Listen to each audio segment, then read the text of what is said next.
അങ്ങനെ ഞങ്ങളെല്ലാവരും കാത്തിരുന്ന ആ ദിവസം വന്നെത്തി. Big day, wedding day. എല്ലാവരും റെഡിയായിട്ട് ഇറങ്ങുകയാണ്. പയ്യനും റെഡിയാണ്. പയ്യൻ ഇട്ടിരിക്കുന്ന ഡ്രസ്സും തൊപ്പിയും ചെരുപ്പും എല്ലാം പെൺവീട്ടുകാർ കൊടുത്തതാണ്. അവരുടെ ആചാരപ്രകാരം അവരാണ് ഡ്രസ്സ് കൊടുക്കുന്നത്. മാത്രമല്ല പയ്യനെ കൊണ്ടുപോകാൻ വേണ്ടിയിട്ട് പെൺകുട്ടിയുടെ വീട്ടിൽ നിന്നും ആളും വണ്ടിയും എത്തിയിട്ടുണ്ട്.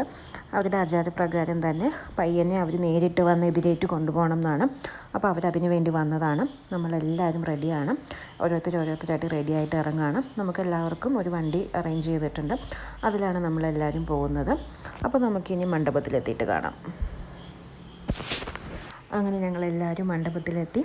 ഇതാണ് ജാനിക്കുട്ടിയുടെ വേഷം. അപ്പോൾ മാമൻ്റെ കല്യാണത്തിന് വേണ്ടി ജാനിക്കുട്ടി നല്ല സുന്ദരിയായിട്ട് ഒരുങ്ങിയിട്ടുണ്ട്. തലയിൽ മുല്ലപ്പൂവൊക്കെ വെച്ച് ആൾ നല്ല ഹാപ്പിയാണ്.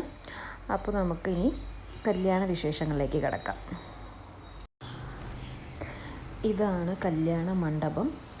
നല്ല ഭംഗിയായിട്ട് ഒരുക്കിയിട്ടുണ്ട്. കംപ്ലീറ്റ്ലി ഫ്രഷ് ഫ്ലവേഴ്സാണ് വെച്ചിരിക്കുന്നത്. ഇതാണ് അവരുടെ ഒരു സ്റ്റേജും കാര്യങ്ങളും മണ്ഡപത്തിൻ്റെ അറേഞ്ച്മെൻറ്റ്സ് വന്നിട്ട്. അടുത്ത ചടങ്ങെന്ന് പറയുന്നത് നമ്മുടെ പോലെ തന്നെ ആദ്യം ചെറുക്കനെ എതിരേൽക്കുക എന്നത് തന്നെയാണ്. അതിനുവേണ്ടി വീട്ടുകാരെല്ലാവരും റെഡിയായിട്ട് നിൽക്കുകയാണ്. നമ്മളും റെഡിയാണ്. അങ്ങനെ പെൺകുട്ടിയുടെ വീട്ടുകാർ ചെറുക്കനെ എതിരേറ്റ് കൊണ്ടുവരുന്ന കാഴ്ചയാണ് നമ്മളിപ്പോൾ കാണുന്നത്. ഫോട്ടോഗ്രാഫേഴ്സ് ഒപ്പമുണ്ട് ആസ് യൂഷ്വൽ.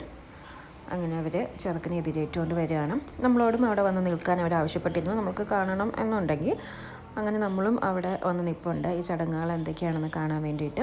നല്ല ഭംഗിയുള്ളൊരു ഏരിയയിൽ കൂടി ഇതെല്ലാം അവർ അറേഞ്ച് ചെയ്തതാണ്. കല്യാണം കഴിഞ്ഞതോടുകൂടി ഇതെല്ലാം അവർ പൊളിച്ച് കളഞ്ഞിരുന്നു. ഈ ഏരിയയും അറേഞ്ച് ചെയ്തിരിക്കുന്നതാണ്. ഇത് ഇൻബിൽറ്റ് അല്ല. ഏരിയ കല്യാണത്തിന് വേണ്ടി മണ്ഡപത്തിൽ അറേഞ്ച് ചെയ്തിരിക്കുന്ന ഒരു സെറ്റപ്പാണ്. അങ്ങനെ ചെറുക്കം വന്നു. അവർ കൊടുത്ത ഡ്രസ്സിട്ടാണ് വന്നിരിക്കുന്നത്.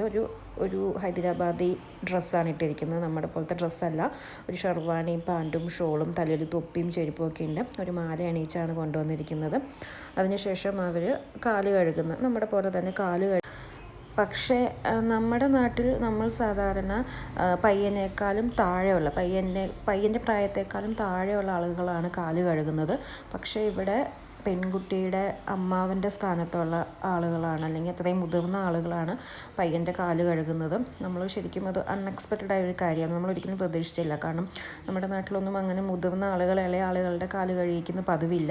പക്ഷെ അവിടെ അങ്ങനെയാണ്. നല്ല മുതിർന്ന ആൾ തന്നെയാണ് പയ്യൻ്റെ കാല് കഴുകുന്നത്. അതിനുശേഷം അവരെന്തൊക്കെയോ ചടങ്ങുകൾ, കുങ്കുമം ചന്ദനം തൊടിയിക്കുക, അങ്ങനത്തെ ചടങ്ങുകളൊക്കെയാണ് ചെയ്തുകൊണ്ടിരിക്കുന്നത്.